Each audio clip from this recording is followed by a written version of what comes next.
의사님, 저를 구해주세요.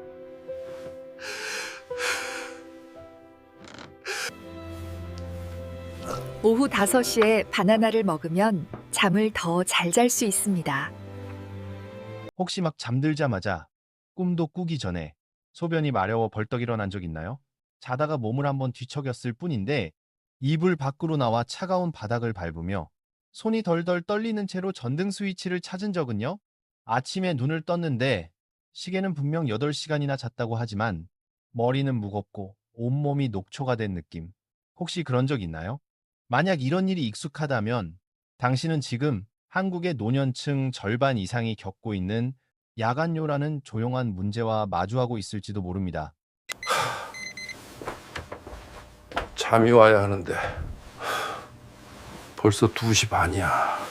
밤에 두세 번씩 화장실에 가면 잠이 자꾸 끝났고 아침엔 몸이 피곤해집니다. 밤마다 두세 번씩 화장실에 가느라 깨고 그 때문에 잠이 여러 번 끊기고 아침에는 피곤해서 몸이 무거운 적 있나요? 한국노인연구원이 실시한 전국 노인건강 실태 조사에 따르면 65세 이상 노인의 60% 이상이 매일 밤 2번 이상은 꼭 일어나 화장실에 간다고 합니다. 문제는 많은 분들이 이런 증상을 나이 들면 다 그렇지 하며 그냥 넘긴다는 점입니다. 하지만 사실 한밤중에 한 번 깰 때마다 우리 몸은 깊은 잠의 주기를 잃게 됩니다. 그 깊은 잠은 뇌의 신경 노폐물을 청소하고 심장과 혈관이 쉬며 간이 해독을 하고 근육이 회복되는 아주 중요한 시간입니다. 이 주기가 계속 끊기면 치매 위험이 높아지고 혈압이 올라가며 밤중 낙상의 위험까지 커집니다. 하지만 다행히도 잠자기 전 몇 가지 작은 습관만 바꿔도 예전처럼 푹 자는 밤을 되찾을 수 있습니다. 밤에 화장실에 다녀온 후 다시 잠들기가 어렵습니다. 화장실에 다녀온 뒤 도무지 다시 잠이 안 오는 이유, 그건 나이가 들수록 신경계가 쉽게 자극되고 멜라토닌이라는 수면 호르몬이 점점 줄어들기 때문입니다. 저는 내과 의사 김현우입니다. 30년 넘게 노인 환자들을 진료해 왔습니다.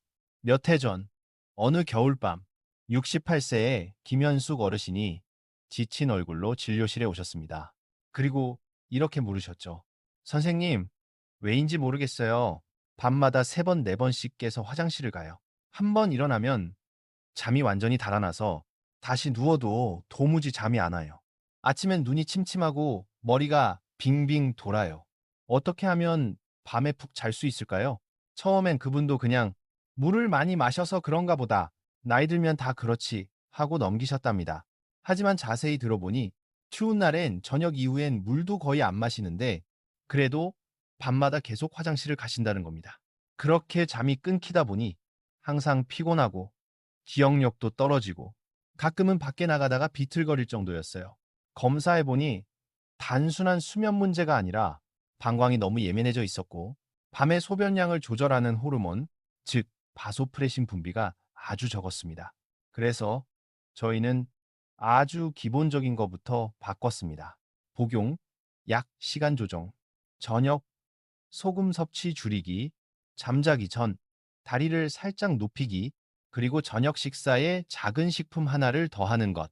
단 3주 만에 김어르신은 다시 찾아오셨습니다. 이번엔 얼굴이 밝고 표정이 생기 있었어요. 선생님, 요즘은 밤새 한 번도 안 깨요. 아침에 일어나면 몸이 훨씬 가벼워요. 그렇게 그녀는 다시 하룻밤 푹 자는 기쁨을 되찾았습니다. 너무 오래 서 있으면 다리가 붕어오른다. 낮 동안 오래 서 있으면 다리가 붓고 아침에 일어나면 부기가 빠져 있는 이유, 그건 낮 동안 아래쪽에 고였던 체액이 밤사이 위쪽으로 이동하기 때문입니다. 그때 김어르신이 요즘은 밤새 한 번도 안 깨요라고 말하던 그 순간 저는 마치 그분이 자기 몸속에서 다시 봄을 맞이한 듯한 느낌을 받았습니다. 그리고 그건 결코 한 사람의 이야기만이 아니었습니다. 부산, 대구, 심지어 제주에 사는 다른 어르신들도 똑같이 이야기하셨죠. 전엔 밤마다 깨서 잠이 조각났는데 요즘은 다시 푹 자요. 그래서 오늘 저는 그 이야기를 처음부터 끝까지 들려드리려 합니다. 특별한 약이나 신기한 방법을 소개하려는 게 아닙니다. 그저 왜 우리가 밤마다 화장실을 가게 되는지 그 진짜 이유를 이해하고 몸이 제대로 쉴 수 있도록 돕는 법을 함께 나누고 싶습니다. 왜냐하면 우리가 깊이 잠들 때 혈관과 심장, 간, 신장, 뇌가 모두 다시 재부팅되기 때문입니다. 그것이 바로 건강한 기억력과 긴 수명의 기초니까요. 이제 다음 시간에는 이렇게 말씀드리려 합니다. 첫째, 나이가 들수록 우리 몸에서 항이뇨 호르몬 바소프레신이 줄어들어 밤에 소변을 자주 보게 되는 이유. 둘째, 많은 분이 놓치고 있는 숨은 원인들, 전립선, 노화된 방광, 짠 음식 습관, 그리고 수면 무호흡까지. 이후 셋째, 오늘 밤 바로 실천할 수 있는 세 가지 간단한 단계로 약 없이도 밤중 깨는 횟수를 줄이는 법. 마지막으로 제가 잠의 선물이라 부르는 저녁의 작은 습관 하나. 그 습관 덕분에 많은 환자들이 밤새 푹 자게 된 이야기를 들려드리겠습니다.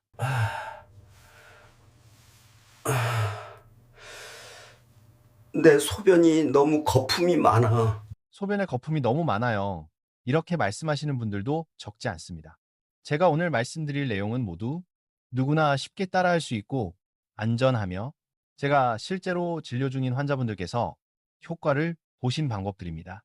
그래서 만약 당신이나 가족 중 누군가가 매일 밤 여러 번 깨서 화장실을 간다면 이번 이야기를 끝까지 들어보세요.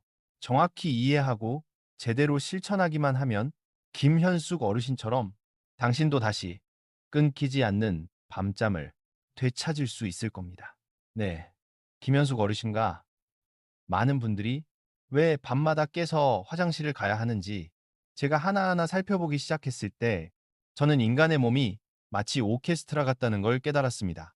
악기 하나만 박자가 틀려도 전체 연주가 흐트러지는 것처럼 우리 몸도 하나의 리듬이 어긋나면 모든 균형이 무너집니다. 젊을 때는 밤이 되면 뇌 하수체에서 바소프레신이라는 항이뇨 호르몬이 분비됩니다. 이 호르몬이 신장에 신호를 보내 이제 쉴 시간이다. 소변을 덜 만들어라 라고 말해주죠. 그래서 밤에는 소변량이 줄고 몸은 깊이 잠들 수 있는 겁니다. 하지만 나이가 들면 이 바소프레신을 만드는 뇌하수체의 기능이 약해집니다. 신호가 약해지니 신장은 여전히 낮은 줄 알고 계속 소변을 만들어냅니다. 결국 물을 더 마시지 않아도 밤마다 화장실에 자주 가게 되는 것이죠. 제 생물학적 시계가 고전한 것 같아요. 또 한 분이 떠오릅니다. 70살의 이병철 어르신은 이렇게 말씀하셨어요. 선생님, 제 생체 시계가 고장난 것 같아요. 꼭 새벽 1시, 3시, 5시마다 눈이 저절로 떠집니다. 사실 그건 시계의 문제가 아니라 늙은 방광 때문이었습니다.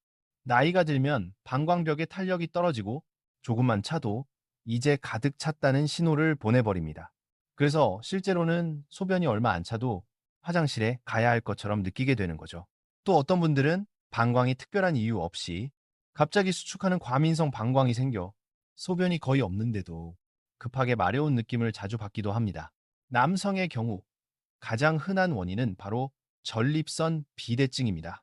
전립선은 요도를 고리처럼 감싸고 있는 기관인데 이곳이 커지면 마치 꽉 낀 반지처럼 요도를 눌러 소변이 약하게 나오고 완전히 배출되지 못하게 만듭니다. 그래서 방광은 늘 긴장된 상태로 남아있게 되죠. 많은 어르신들이 물을 많이 마셔서 소변이 잦은가 보다 하고 생각하시지만 실은 다 배출되지 않고 조금씩 남아있기 때문입니다. 그 찌꺼기 소변이 몇 시간 지나면 방광을 다시 자극해 이제 또 가야 한다는 신호를 보내는 겁니다. 한편 여성의 경우에는 폐경 이후 에스트로겐 감소가 큰 원인입니다. 이 호르몬이 줄어들면 요도와 방광, 주변의 근육과 점막이 얇아지고 약해져 조금만 자극에도 쉽게 예민해집니다. 그 결과 염증이 잘 생기고 특히 밤에 자주 소변이 마려운 증상이 나타나죠. 또 하나, 많은 분들이 예상 못하는 숨은 원인이 있습니다. 바로 다리 부종북입니다. 나이가 들면 정맥의 탄력이 약해져 낮 동안 다리에 물이 고이게 되는데 누워서 잠들면 그 체액이 심장 쪽으로 다시 올라옵니다. 그러면 신장은 몸에 수분이 너무 많다라고 판단해 소변을 더 만들어 배출하려 하죠. 그 결과 한밤중에 화장실을 찾게 되는 겁니다. 저는 이런 환자 한 분께 잠자기 전에 다리를 15분만 올려보세요 라고 권한 적이 있습니다. 그랬더니 놀랍게도 밤중에 화장실 가는 횟수가 절반으로 줄었어요. 또 하나 아주 흔하지만 많은 분들이 놓치는 원인이 있습니다. 바로 수면 무호흡증입니다. 많은 분들이 단순히 코골이 정도로 생각하지만 숨이 잠시 멈출 때마다 가슴속 압력이 크게 변합니다. 그때 심장은 몸이 과부하 상태라고 착각하고 심방이뇨 펩타이드라는 물질을 분비해 신장에 물을 더 내보내라는 신호를 보냅니다. 결과적으로 숨이 멈췄다가 다시 쉬는 순간 소변 생성이 늘어나고 밤에 여러 번 깨는 악순환이 반복되는 거죠. 그런데 CPAP, 호흡기, 치료로 숨이 고르게 유지되면 이런 현상이 크게 줄어듭니다. 실제로 많은 환자들이 CPAP를 사용한 뒤부터 밤중에 화장실 가는 횟수가 눈에 띄게 감소했습니다. 그리고 마지막으로 약물도 중요한 원인이 될 수 있습니다. 많은 어르신들이 혈압 조절을 위해 이뇨제를 복용하시는데 그걸 오후 늦게나 저녁에 드신다면 그건 마치 신장에게 야근하라고 명령하는 것과 같습니다. 또 일부 수면제, 항우울제, 칼슘 채널 차단제 등도 방광의 기능을 혼란스럽게 만들어 밤에 소변이 잦아질 수 있습니다. 그래서 저는 야간요 환자를 만나면 가장 먼저 하는 일이 있습니다. 바로 현재 복용 중인 약 목록을 전부 다시 점검하는 것입니다. 이 모든 설명을 들은 김현숙 어르신은 눈을 크게 뜨며 놀라셨죠. 그럼 제가 물을 많이 마셔서 그런 게 아니라 몸에 리듬이 엉킨 거였어요, 선생님? 제가 웃으며 고개를 끄덕였습니다. 맞아요. 어르신 잘못이 아닙니다. 단지 생체 시계가 조금 어긋난 것뿐이에요. 이제 우리 할 일은 그 시계를 다시 제자리로 돌려놓는 겁니다.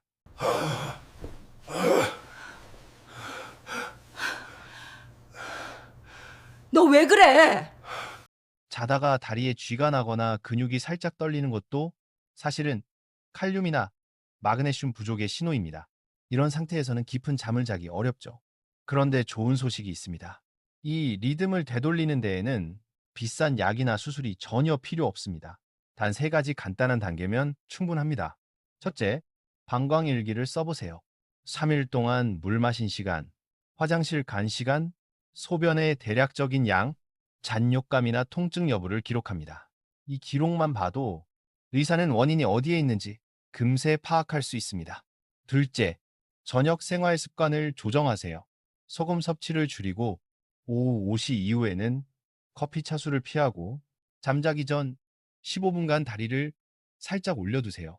불 끄기 전에 한번 화장실을 다녀오고 방은 조용하고 따뜻하게 유지해 깊은 잠이 이어지도록 합니다. 셋째, 복용약과 기저질환을 점검하세요. 이뇨제는 아침으로 복용 시간을 바꾸고 전립선 상태를 확인하며 수면 무호흡이 있는지도 함께 검사합니다. 이런 변화들은 사소해 보이지만 한번 몸의 생체 시계가 밤의 리듬을 다시 배우기 시작하면 약 없이도 아침까지 푹 자는 분들이 많습니다. 그게 바로 진짜 목표입니다. 몸이 스스로 균형을 되찾게 하는 것, 약에 의존하지 않고요. 이 이야기를 들은 김현숙 어르신은 미소를 지으며 이렇게 말씀하셨습니다. 그럼 저도 해볼게요. 이제 평생 화장실 옆에서 사는 건 싫어요. 저는 웃으며 대답했습니다. 좋아요. 오늘 밤부터 시작합시다. 하룻밤 온전히 자는 건 단순한 휴식이 아닙니다. 그건 기억력과 심장, 그리고 수명을 지키는 가장 좋은 약이에요. 그리고 정말로 몇 주가 지나자 김어르신의 호르몬과 방광, 생체 리듬이 다시 제자리를 찾았습니다.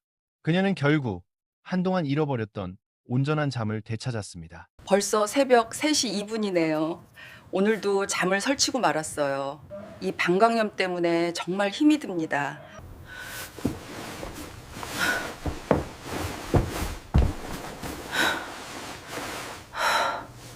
김현숙 어르신과 함께 몇 주 동안 방광일기를 써 내려가던 어느 날이었습니다. 밤중 소변 횟수가 확실히 줄긴 했지만 여전히 새벽 3시쯤엔 한번 깨신다고 하셨죠. 저도 알고 있었습니다. 그 시간이야말로 가장 괴로운 순간입니다. 깊은 잠이 막 시작되고 몸이 완전히 이완되려는 찰나에 갑자기 일어나야 하니까요. 그리고 다시 잠드는 건 정말 어렵습니다. 그날 저는 어르신의 기록표를 보다가 예전에 읽었던 서울영양연구소의 한 실험이 떠올랐습니다.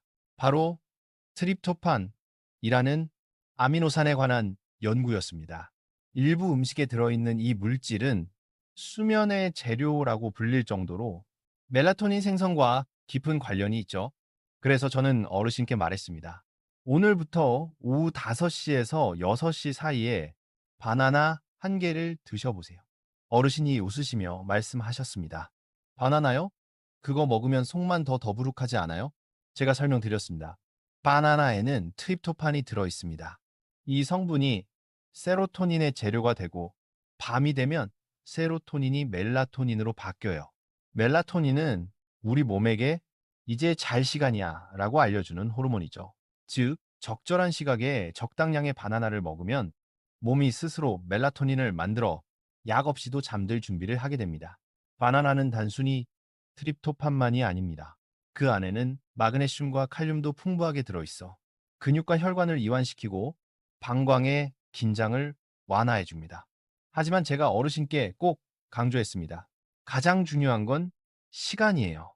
잠들기 3시간 전쯤, 그러니까 오후 5, 6시 사이가 가장 좋습니다. 몸이 트립토판을 멜라토닌으로 바꾸려면 시간이 필요하거든요. 너무 늦게 먹으면 바나나 속 천연 당분이 오히려 각성을 유도해 잠을 방해하거나 소변을 자극할 수도 있습니다.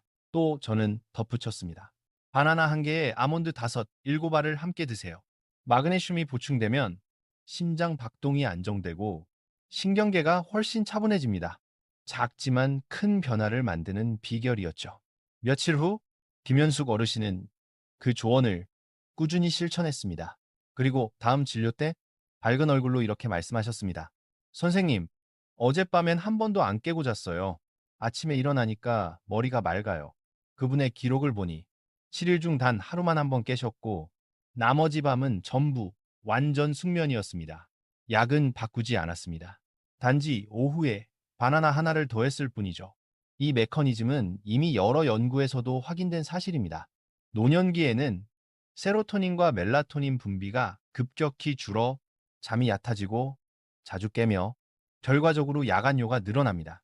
하지만 소화력이 좋은 오후 시간대에 트립토판이 풍부한 음식을 섭취하면 밤이 되었을 때 뇌가 자연스럽게 멜라토닌을 만들어냅니다.